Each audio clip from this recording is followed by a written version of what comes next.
Assalamualaikum warahmatullahi wabarakatuh.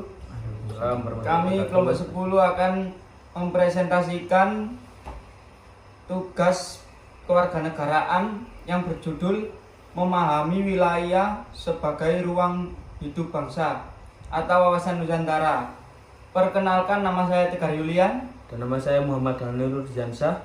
Dan nama saya Ardi Softa Fernanda. Geopolitik Indonesia adalah wawasan Nusantara, merupakan cara pandang dan sikap bangsa Indonesia mengenai diri dan lingkungannya yang serba beragam dan bernilai strategis, dengan mengutamakan persatuan dan kesatuan wilayah dan tetap menghargai serta nasional. Wawasan Nusantara sendiri digunakan sebagai pedoman, motivasi, dorongan, dan rambu-rambu dalam menentukan suatu kebijakan atau keputusan dalam menjalankan negara, baik di tingkat pusat, daerah, maupun di tingkat rakyat dalam kehidupan bermasyarakat, berbangsa, dan bernegara. Wawasan Nusantara. Satu kedudukan wawasan Nusantara. Wawasan Nusantara sebagai wawasan nasional bangsa Indonesia merupakan ajaran yang diyakini kebenarannya oleh seluruh rakyat agar tidak terjadi penyesatan dan penyimpangan dalam upaya mencapai dan mewujudkan cita-cita dan tujuan nasional.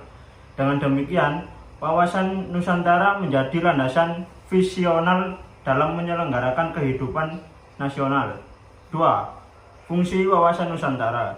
Wawasan Nusantara berfungsi sebagai pedoman, motivasi, dorongan, serta rambu-rambu dalam menentukan segala kebijakan, keputusan, tindakan, dan perbuatan bagi penyelenggara negara di tingkat pusat dan daerah maupun bagi seluruh rakyat Indonesia dalam kehidupan bermasyarakat, berbangsa, dan bernegara.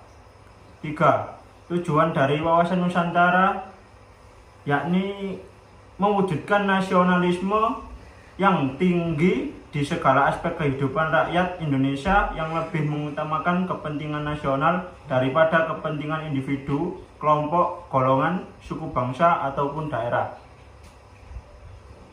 Asas wawasan Nusantara dan sasaran implementasinya. Asas wawasan Nusantara merupakan ketentuan-ketentuan atau kaidah-kaidah dasar yang harus dipatuhi, ditaati, dipelihara, dan diterapkan demi tetap taat dan setianya komponen pembentuk bangsa Indonesia, suku bangsa atau golongan, terhadap kesepakatan bersama. Sebagai cara pandang dan visi nasional Indonesia dalam menjalani kehidupan sehari-hari, wawasan Nusantara harus dijadikan arah, pedoman, acuan, dan tuntutan bagi setiap individu bangsa Indonesia dalam membangun dan memelihara tuntutan bangsa dan negara kesatuan Republik Indonesia. Karena itu, implementasi atau penerapan wawasan Nusantara harus tercermin pada pola pikir, pola sikap, dan pola tindak yang senantiasa mendahulukan kepentingan bangsa dan negara, kesatuan Republik Indonesia pada kepentingan pribadi atau kelompok sendiri. Berbagai wilayah dalam ruang hidup bangsa.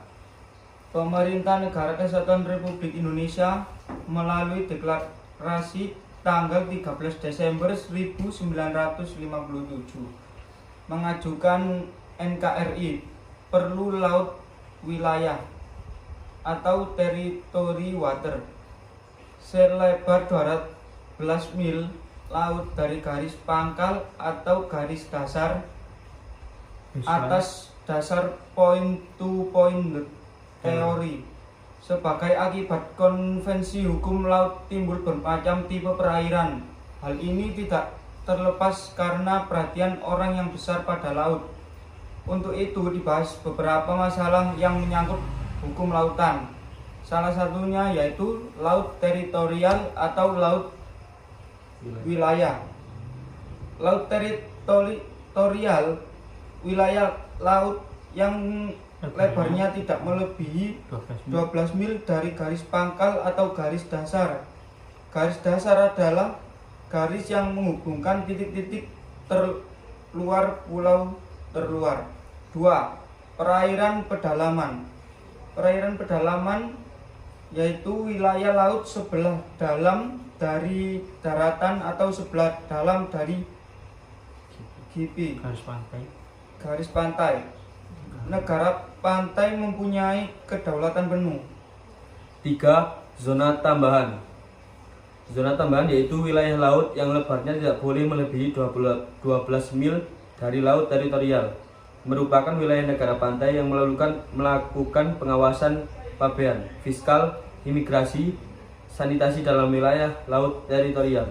4. Zona ekonomi eksklusif, yaitu wilayah laut yang tidak melebihi 200 mil dari garis pantai. Negara yang bersangkutan mempunyai hak berdaulat untuk keperluan eksplorasi dan eksploitasi, konservasi, dan pengelolaan sumber kekayaan hayati perairan. 5. Landas kontinen shelf. Wilayah laut negara pantai meliputi dasar laut dan tanah di bawahnya. Terletak di luar laut teritorial sepanjang merupakan kelanjutan alamiah wilayah.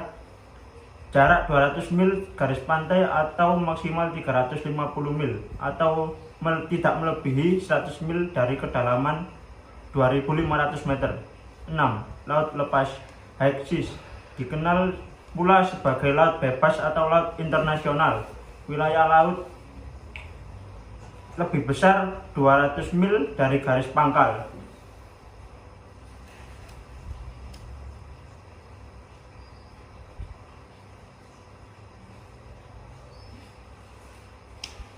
Harus disadari bahwa jika asas wawasan Nusantara diabaikan, komponen pembentuk kesepakatan bersama akan melanggar kesepakatan bersama tersebut, yang berarti bahwa tercerai-berainya bangsa dan negara Indonesia.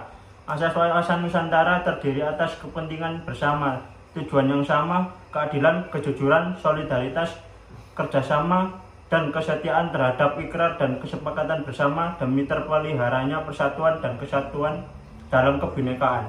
Sekian dari kelompok 10. Terima kasih. Wassalamualaikum warahmatullahi wabarakatuh.